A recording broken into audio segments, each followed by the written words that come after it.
आपण आता बघतोय process scheduling. Operating system start करतोय, त्याच्यामधला हा प्रोसेस शेड्युलिंग स्टार्ट करतोय. प्रोसेस शेड्युलिंग असेल किंवा सीपीयू शेड्युलिंग असेल, तो चॅप्टर आपण आता स्टार्ट करतो. आता प्रोसेस शेड्युलिंग ऍक्च्युअल हे सिलेबस मधलं हे स्टार्ट करण्याआधी आपण एक सिनारिओ आधी कन्सिडर करूयात. त्या सिनारिओवरनं समजून घेऊयात की नक्की या प्रोसेस शेड्युलिंग मध्ये आपल्याला काय करायचं. ठीक आहे, मग आता ही कन्सिडर करा. हे तुमचे सर आहेत हा, आणि तिने क्लासमध्ये किंवा कॉलेजमध्ये एंटर करतात. एंटर ज्यावेळेस करतायत ना, त्याच वेळेसचा काहीतरी सिस्टीम मध्ये किंवा त्यांच्या वॉचमध्ये एक टायमर आहे. तो टायमरचा टाइम 0 आहे. हा, म्हणजे सर येतात, टायमर 0 सेट आहे. त्यानंतर सर आलेत, सर येऊन बसलेत केबिन मध्ये, टायमर 0 आहे. म्हणजे सर आता रेडी आहेत. आता तुम्हाला एक दिवस असा आहे की तुम्हाला सांगितलं सरांनी की या दिवशी तुम्हाला तुमच्या सगळ्या असाइनमेंट चेक करून घ्यायचे, बरोबर. आणि मी या वेळेपासून या वेळेपर्यंतच आहे. हे सगळे तुम्ही आहात स्टुडंट्स, आणि धावत पळत तुम्ही येत आहे. हा, आणि धावत पळत काय येत आहे, कारण तुम्हाला सरांकडनं तुमचं असाइनमेंट चेक करून घ्यायचं, तुमचं काम करून घ्यायचं. आता प्रत्येकाची असाइनमेंट काहीतरी वेगळी असणार आहे, प्रत्येकाचं अक्षर वेगळं असेल. तर सरांना एक कुणाचे असाइनमेंट चेक करायला 2 मिनिट लागतील, कुणाचे 5 मिनिट, कुणाचे 10 मिनिट, कुणाचे 15 मिनिट लागू शकतात. सर बसलेत, सरांचा हा टायमर अजून 0च आहे. ठीक आहे, आणि सगळी मुलं पळत पळत क्लासमध्ये येतात. तर आता हे फायनल सिनारिओ. आता ह्याच्यामध्ये नीट बघा काय, ते चौघजण पळत येत होते ना, ते चौघजण हे होते. एक सोनल होती, एक सुरेश होता, एक रमेश होता, एक हिमेश होता. ठीक आहे, आणि सर अजून पण केबिन मध्ये बसलेलेच आहेत. त्यांच्या टायमरवरती अजून पण 0च आहे. हा, त्याचा टायमरवरती 0च असायचं कारण अजून सरांनी काम ऍक्च्युअल चालू केलेलं नाही. ठीक आहे, येऊन बसलेत, अजून आयडल आहेत. ठीक आहे, इथं 0 टायमर आहे. मग आता हे सगळे सर केबिन मध्ये हे सगळे बाहेर वेट करतात. सरांनी काय केलं, आता इथे हे जे वरती हे जे टाइम लागलेत ना, हे 00, हे 01, हे 04, हा अजून खाली इथं काहीतरी टाइम असेल, बघत आपण तो काय आहे. हा जो टाइम आहे तो 8 आहे. ठीक आहे, तर हे जे टाइम आहेत जे इथं खाली दाखवलेत प्रत्येकाच्या, हे टाइम आहेत त्यांचे अरायव्हल टाइम. त्याला आपण 80 म्हणूयात. सगळे धावत पळत येत होते, पण त्या धावत पळत येण्यामध्ये कुणीतरी मागे राहिलं, कुणी पुढे आलं, तर त्याच्यानुसार हा अरायव्हल टाइम आहे. म्हणजे हा 0 मिनिटाला, म्हणजे सर जेव्हा आले त्याच वेळेस हिमेश पण येऊन बसलाय. ठीक आहे, त्याच्यानंतर रमेश आलाय, त्यानंतर सुरेश येऊन बसलाय, त्यानंतर सोनल येऊन बसलाय. ठीक आहे, आणि यांच्या डोक्यात चाललंय की आपण जी असाइनमेंट केली, ही असाइनमेंट कम्प्लीट करण्यासाठी किंवा चेक करण्यासाठी सरांना 7 मिनिट लागतील, सरांना 15 मिनिट लागतील, सरांना 5 मिनिट लागतील किंवा 2 मिनिट लागतील यांची असाइनमेंट चेक करण्यासाठी. म्हणजे यांचा जो जॉब आहे किंवा यांचं जे काम आहे, हे काम सरांकडनं करून घ्यायचंय. बरं, सरांशिवाय दुसरा असाइनमेंट कोणी चेक करणार नाही, बरोबर ना. म्हणजे हे जे टाइम आहे याला म्हणतो आपण burst time. Burst time, burst time कुणाचा, सरांचा. की मला सरांचा 15 मिनिट वेळ वाया घालवायचा आहे, बरोबर ना. बस्ट टाइम म्हणतो की मला सरांचा रिक्वायर्ड टाइम किती आहे, 5 मिनिट आहे, 7 मिनिट आहे, 2 मिनिट्स आहे. आता मिनिट्स कन्सिडर करा, मिली सेकंड कन्सिडर करा, आवर्स कन्सिडर करा, तो टाइम आहे. ठीक आहे, तर प्रत्येकाची टाइमची रिक्वायरमेंट वेगवेगळी आहे, प्रत्येकाचा अरायव्हल टाइम वेगवेगळा आहे. इथे असं पण होऊ शकतं, हे सगळे एकाच वेळेस पण येऊ शकतात. क्लास ओपन केल्या गेल्या धड सगळे चालेल, बरोबर, होऊ शकतं की नाही. तर अरायव्हल टाइम पण सेम असू शकतो. काही दोघांचा सेम असेल, दोघांचा वेगवेगळा असेल. मल्टिपल पॉसिबिलिटीज आहेत ना, त्या सगळ्या पॉसिबिलिटीचा इथे विचार करायचा. हा, आता हे जे सिनारिओ कन्सिडर केलाय, या सिनारिओवरनं आपल्याला हे कॅल्क्युलेट करायचंय की हिमेशचं काम पूर्ण व्हायला किती वेळ लागणार आहे. हिमेश आलाय 00 मिली सेकंदला किंवा 0 hourला. हिमेशला 7 मिनिट लागणार आहे. तो सरांकडे जाईल, त्याचं काम करून घेऊन तो बाहेर पडेल, बरोबर आहे. त्यानंतर रमेशचं पण तसंच आहे. रमेश 1 मिली सेकंदलाच आलाय किंवा 1 hourला आलाय. तर पण 1 hourला आलेला जरी असला तरी हिमेशचं काम होईपर्यंत, हिमेशचं काम 7 मिनिट चालणार आहे. त्याचं काम होईपर्यंत या रमेशला वेट करावं लागणार आहे ना, बरोबर ना. हिमेश 0 मिली सेकंद आलाय, रमेश 1 मिली सेकंद आलाय. हिमेशचं काम 7 युनिट टाइम साठी चालणार आहे. तर तो म्हणजे 6 युनिट टाइमला वेट करावं लागते, बरोबर आहे. हा, मला प्रत्येकाला किती वेट करायला लागेल तो वेटिंग टाइम काढायचा आहे, बरोबर. प्रत्येकाचं काम सर कधी चालू करणार आहे त्याचा स्टार्ट टाइम पण काढायचा आहे. सर कधी चालू करतील रमेशचं काम, हिमेशचं संपल्यानंतर हिमेशचं काम कधी संपणार आहे? 7ला, बरोबर आहे. म्हणजे रमेशचं काम 7ला चालू होईल. आलाय कधी रमेश? 1ला. 1 कन्सिडर करत आपण, तर 7ला चालू होणार आहे, 1ला आलेत म्हणजे 6 मिनिटचा डिले याला वेटिंग टाइम आहे, बरोबर ना. हे आपल्याला कॅल्क्युलेट करायचं. स्टार्ट केलंय, मग फिनिश कधी होणार? पुढचा 15 मिनिट. म्हणजे जर 7 मिनिटाला जर सरांनी स्टार्ट केलं 7व्या मिनिटाला, तर पुढचे 15 मिनिट रमेशसाठी जाणार आहेत. म्हणजे 7 + 15 जे काही येईल ते फिनिश टाइम आहे रमेशचा. तो स्टार्ट टाइम असेल सुरेशचा, बरोबर आहे ना. हा, आता हे जे आपण सांगतोय की या पद्धतीने आपल्याला हे आता सॉल्व्ह करायचंय. याच्यामध्ये मी तुम्हाला कोणते कोणते टाइम सांगितले? स्टार्ट टाइम सांगितला, हा अरायव्हल टाइम सांगितला, त्यानंतर हा बस टाइम सांगितला, बरोबर आहे. हे वेगवेगळे टाइम आहेत. त्यानंतर फिनिश टाइम सांगितला, बरोबर, आणि वेटिंग टाइम. हे सगळे वेगवेगळे जे टाइम आहेत ना, हे टाइम आपल्याला कॅल्क्युलेट करायचे. आता हे का कॅल्क्युलेट करायचे? आता समजा हे दोघंही ना, आता हा हिमेश 0 मिलीसेकंद आला आणि रमेश 1 मिलीसेकंद आला. ह्याच्यासोबतच सुरेश जो आहे, आता सुरेशची जी डिमांड आहे, आता इथं जर बघितलं तर ह्याचं काम होईपर्यंत क्यू मध्ये 2 जण आहेत. 7 मिलीसेकंडच्या आतमध्ये रमेश आणि सुरेश. रमेश 1 मिलीसेकंद आलाय, सुरेश 4 मिलीसेकंद आलाय. दोघेही आतमध्ये येऊन थांबलेत क्लासमध्ये, बरोबर आहे ना. मग आता सरांची चॉईस आहे, ह्याचं काम संपल्यानंतर रमेशला घ्यायचं का सुरेशला घ्यायचं. जर सरांनी असं ठरवलं नाही आता रमेश आधी आलाय, तर रमेशचं आधी काम करायला पाहिजे, कारण लाईनीमध्ये तो आधी आहे, बरोबर आहे. इथं जी स्ट्रॅटेजी यूज करणार आहोत आपण, ती स्ट्रॅटेजी आहे first come first serve, FCFS. पहिला जो आलाय पहिलं त्याचं काम होणार, फर्स्ट कम फर्स्ट सर्व. कळलंय? हा, पण नाही आता ह्याच्यामध्ये अजून सरांना जरा वेगळं वाटलं. सरांना वाटलं आपण एक सिस्टीम ठरवतोय ज्याचा टाइम सगळ्यात कमी आहे, म्हणजे माझा वेळ कुणाला कमी लागणार आहे? हा, या दोघांपैकी सुरेशला माझा 5 मिनिट टाइम लागणार आहे. आता बघा इथं नीट, जर मी रमेशचं काम आधी हातात घेतलं असतं तर सुरेशला 15 मिनिट वाट बघावी लागेल. सुरेशला किती वेळ लागणार आहे? रमेशला 15 मिनिट वेळ लागणार आहे माझा, आणि सुरेशला 5 मिनिट वेळ लागणार आहे. दोघंही माझ्या समोरच आहे. जर मी रमेशचं काम घेतलं तर सुरेशला 15 मिनिट अजून वाट बघावी लागणार आहे, बरोबर आहे. पण जर मी सुरेशचं काम आधी घेतलं तर रमेशला फक्त 5 मिनिट वाट बघावं लागणार, बरोबर आहे की नाही. म्हणजे वेटिंग टाइम कमी होतोय ना, होते की नाही. कुणाचा वेटिंग टाइम कमी झाला?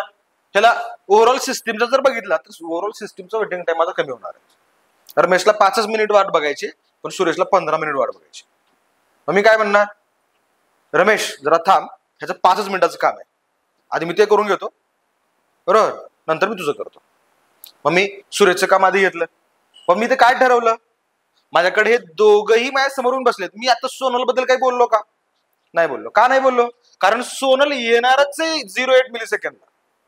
माझ्या समोर कामं कुठली आहेत? माझ्या समोर 2च कामं आहेत. आता ह्याचं काम करेपर्यंत, हिमेशचं काम करेपर्यंत रमेश आणि सुरेश दोघंच आलेत, बरोबर. मग मी त्या दोघांबद्दलच विचार करणार का? मी असं म्हणतोय नाही सोनल पण येणार आहे, सोनलला फक्त 2च मिनिट टाइम लागणार आहे, त्याचा विचार केला का? नाही.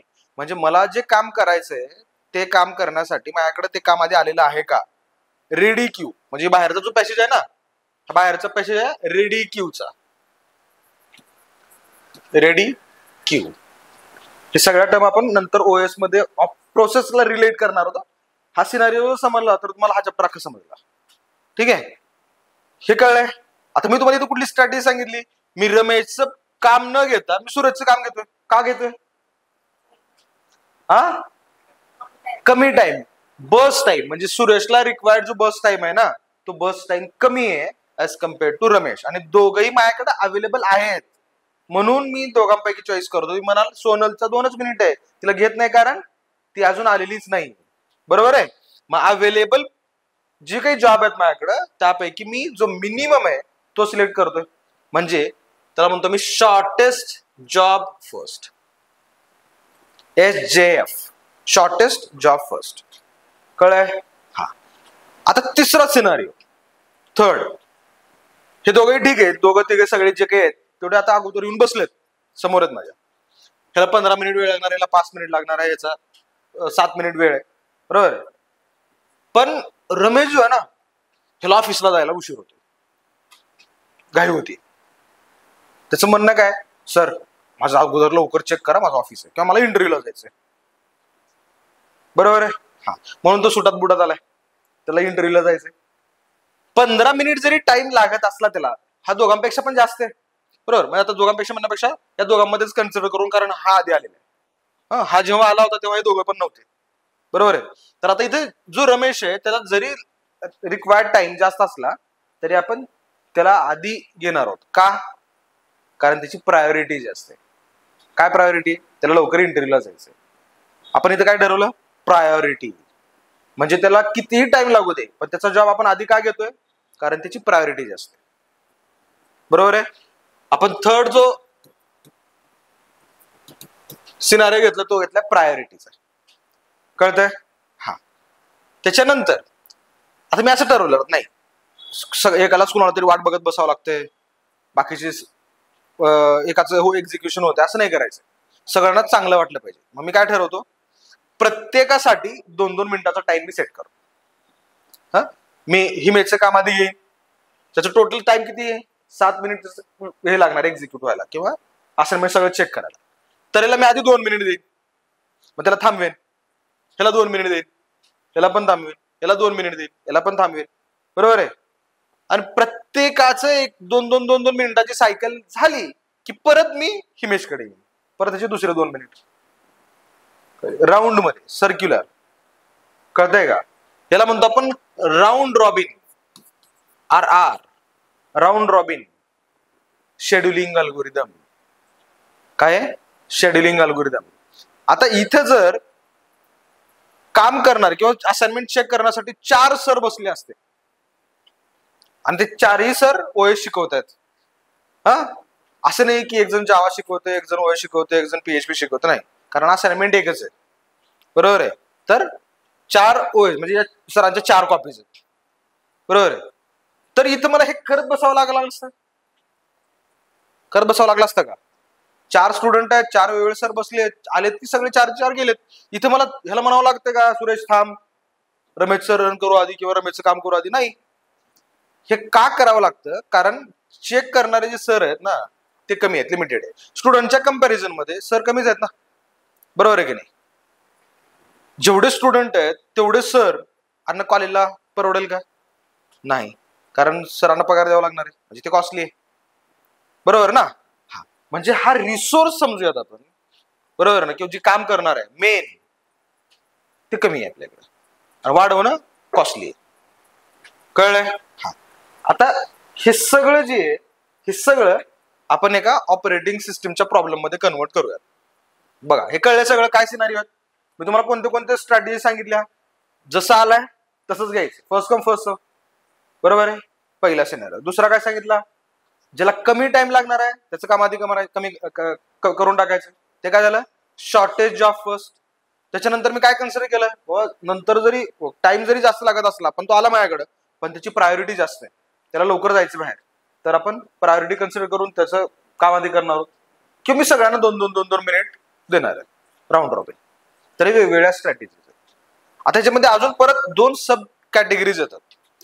मी एकाचं काम करत असताना, सपोज मी ही मेथचं काम हातात घेतलंय ऑलरेडी, त्याचं असाइनमेंट चेक करतोय, ह्याचं काम करत असताना, ह्याचं काम किती मिनिटाचं आहे? 7 मिनिटाचं काम केलंय, ही मेथचं काम केलंय, एवढं काम झालंय, 1 मिनिटाचं काम झालंय, आणि त्या 1 मिनिटानंतर रमेश आलाय आणि रमेशची प्रायोरिटी जास्त आहे, रमेश खूप घाई करतोय, रमेशला जायचं इंटरव्ह्यूला.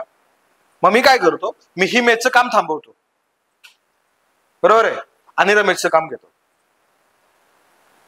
माझ्या समोर ही मेथचं रजिस्टर, ही मेथची नोटबुक आहे, मी चेक करतोय, 10-12 पेजेस चेक करून झालेत 1 मिनिटात. बरोबर आहे. पण त्याच वेळेस रमेश आलाय आणि तो सांगतो, सर मला लगेच इंटरव्ह्यूला जायचं, तुम्ही माझं आधी चेक करा.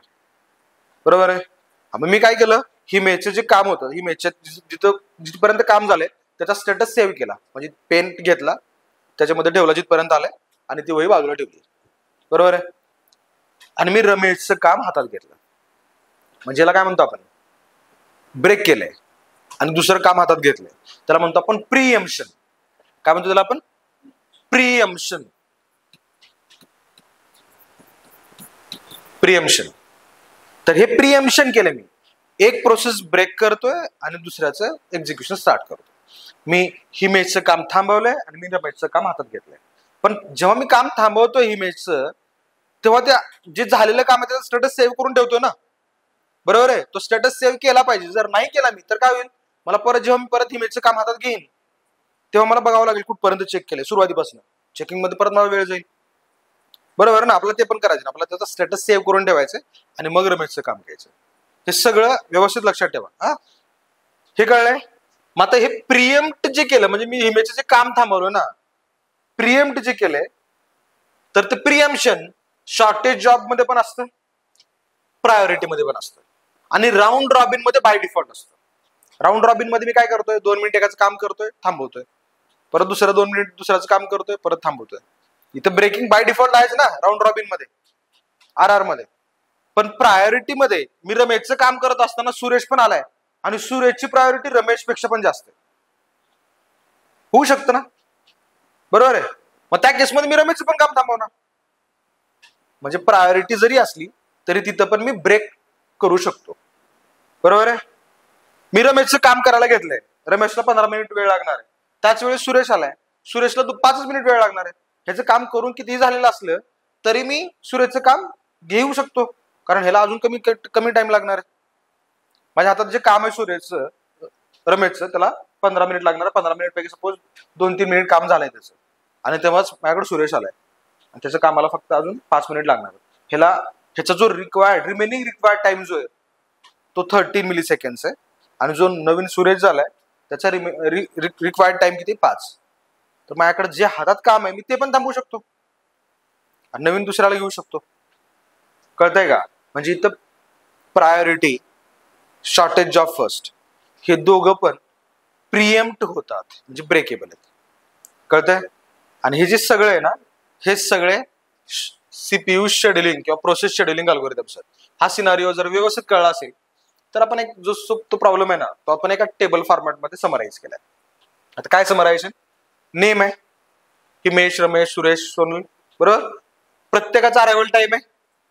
हिमेश 0 मिली सेकंद आला होता, रमेश 1 मिली सेकंदला आलाय, Suresh 4 millisecond, Sonali 8 millisecond. आणि प्रत्येकाचा बस टाइम, आता बस टाइम म्हणजे सरांचा टाइम किती लागणार आहे, तो बस टाइम प्रत्येकाचा लिहिलाय. आणि इथं मला सांगायचंय काय, consider the below situation, calculate how much time each student needs to wait. प्रत्येक स्टुडंटला किती वेट करावं लागणार आहे हे सांगायचंय. How much total time they need to stay in the class, म्हणजे कधी आलेत आणि कधीपर्यंत, किती वाजेपर्यंत थांबायचंय, तो टोटल टाइम. आतमध्ये आल्यापासून बाहेर पडेपर्यंतच टाइम, मग त्याच्यामध्ये वेटिंग टाइम पण आला, बरोबर आहे. म्हणजे ऍक्च्युअल टाइम रमेश 15 मिनिट आहे, पण त्याला ह्याचं काम होईपर्यंत वेट करावं लागते ना, बरोबर आहे ना. त्याला बाहेर पडायला जास्त वेळ लागतो, ते पण सांगायचं. आणि if Ramdas starts the timer from 0-0, then note down the start finish time of each student. 0 ला टायमर स्टार्ट करणार आहे सर, तेव्हा रहिमेशला स्टार्ट टाइम काय, फिनिश टाइम काय, रमेशचा स्टार्ट टाइम, फिनिश टाइम, सुरेशचा स्टार्ट टाइम, फिनिश टाइम, आणि सोनलचा स्टार्ट टाइम आणि फिनिश टाइम. म्हणजे सोनल आतमध्ये कधी आली आणि कधी बाहेर गेली, त्याचा प्रत्येकाचा टाइम नोट करायचा. फिनिश स्टार्ट टाइम आणि फिनिश टाइम नोट करायचं. Also calculate average waiting time आणि टर्न अराउंड टाइम. आणि सगळ्यांची कामं झाल्यानंतर रामदास सरांना हे पण कॅल्क्युलेट करून सांगायचं की ऍव्हरेज टाइम किती लागला. माझ्याकडे 4 स्टुडंट होते, प्रत्येकाचा रिक्वायर्ड टाइम वेगवेगळा होतो बस टाइम, पण मला ऍव्हरेज टाइम मी प्रत्येक स्टुडंटला किती दिलाय आणि ऍव्हरेज वेट टाइम किती लागलाय हे आपल्याला सांगायचंय. कळलंय? आता हा जो सिनारिओ आहे तोच सिनारिओ आपण इथं टेबल फॉर्मॅट मध्ये इथे लिहिलाय. ठीक आहे. मग आता हे जे लिहिलेलं आहे ना, हे आता ह्याच्यामध्ये मला वेगवेगळे टाइम काढायचे. काय टाइम काढायचे? स्टार्ट टाइम काढायचा आहे, फिनिश टाइम काढायचा आहे, वेटिंग टाइम काढायचा आहे आणि टर्न अराउंड टाइम काढायचा.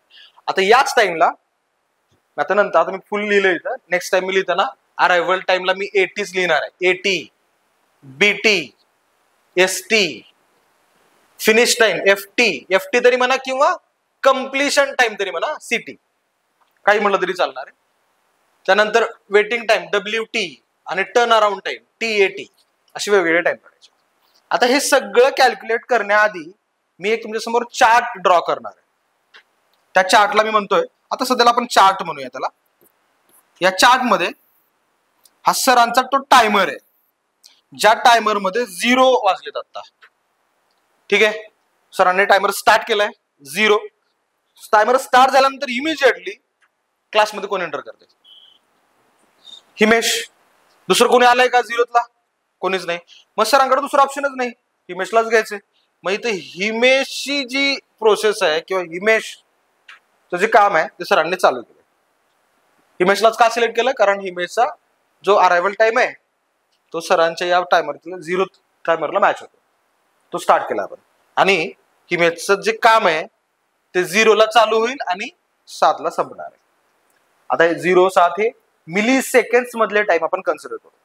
0 मिली सेकंडला हिमेश आलाय आणि 7 मिली सेकंडला याचं काम संपणार आहे, हिमेशचं काम संपणार आहे.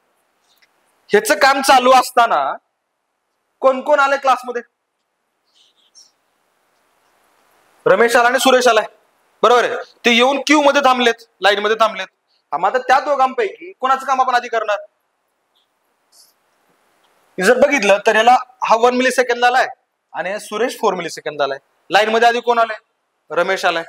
मग आपण रमेशचं काम आधी करणार, बरोबर आहे. रमेशला टाइम किती लागणार आहे?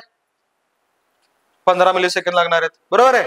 7 मिली सेकंडला स्टार्ट केलंय, 15 मिली सेकंड टोटल टाइम लागणार आहे. कितीला संपेल? 7 × 1 = 21 आणि 22, बरोबर. मग इथे 22 मिली सेकंडला त्याचं काम संपलं. आता ह्याचं काम करेपर्यंत सोनल पण आतमध्ये आली, बरोबर ना. माझा क्यू मध्ये कोण कोण आहे? क्यू मध्ये 2 जण आहेत. क्यू मध्ये सुरेश पण आहे आणि आता सोनल पण आहे, बरोबर आहे. मग या दोघांपैकी आधी कोणाला घेणार आपण? सुरेशला घेणार, कारण सुरेश लाईन मध्ये आधी आहे, बरोबर. मग इथं सुरेश आलाय. सुरेशला टोटल टाइम किती लागणार आहे? सुरेशला 5 मिली सेकंड लागणार आहेत. म्हणजे 22ला जर स्टार्ट केलं तर 27 पर्यंत सुरेश रन होईल, कम्प्लीट होईल 27 पर्यंत काम.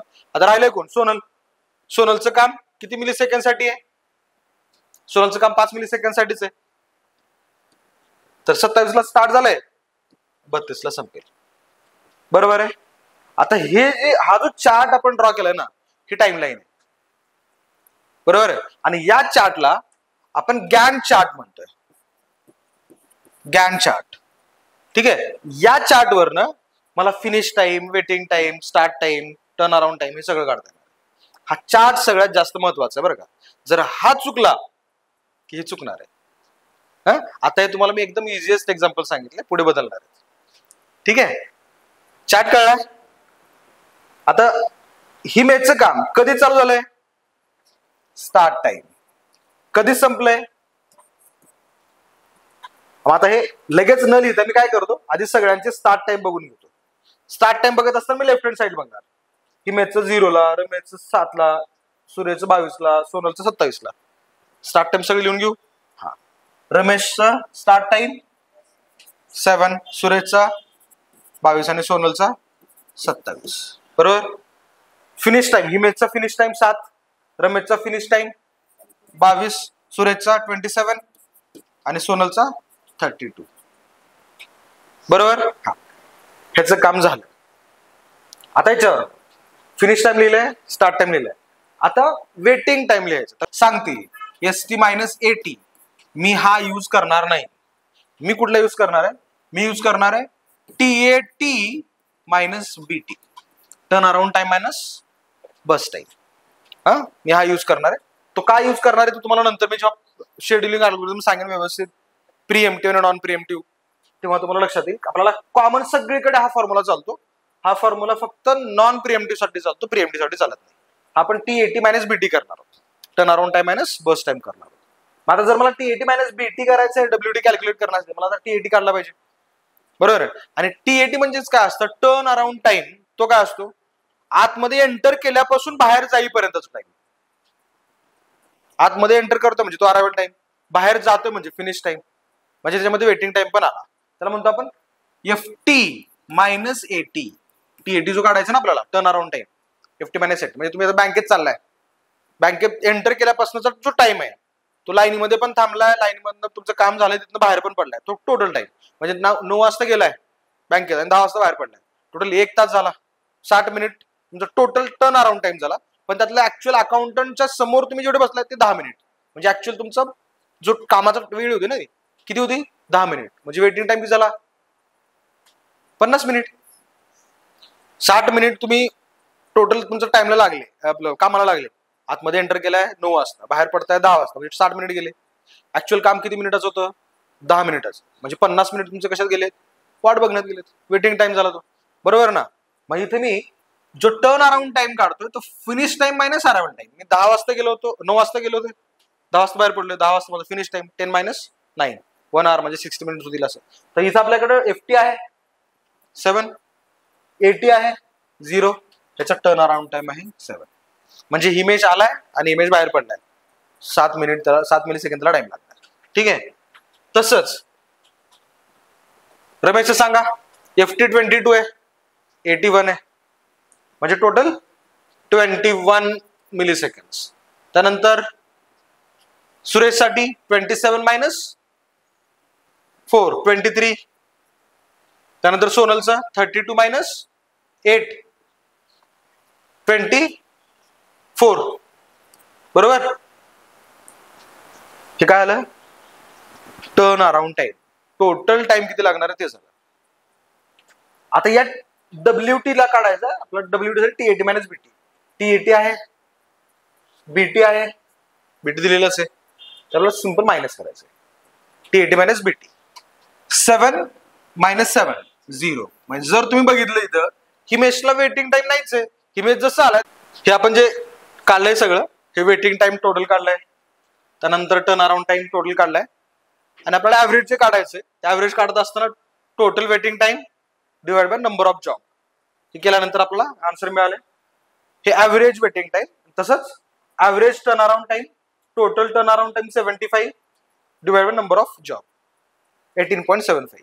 ठीक आहे. तर हे जी सिनारिओ आहे हे आपण जनरल सिनारिओ बघितला. आता हा आपण जो आहे ऑपरेटिंग सिस्टीम बघतोय आपण. हे आतापर्यंत चाललं होतं, हे ऑपरेटिंग सिस्टीमच्या प्रोसेस शेड्युलिंग साठीच चाललं होतं. त्यात नक्की कसं रिलेट करायचं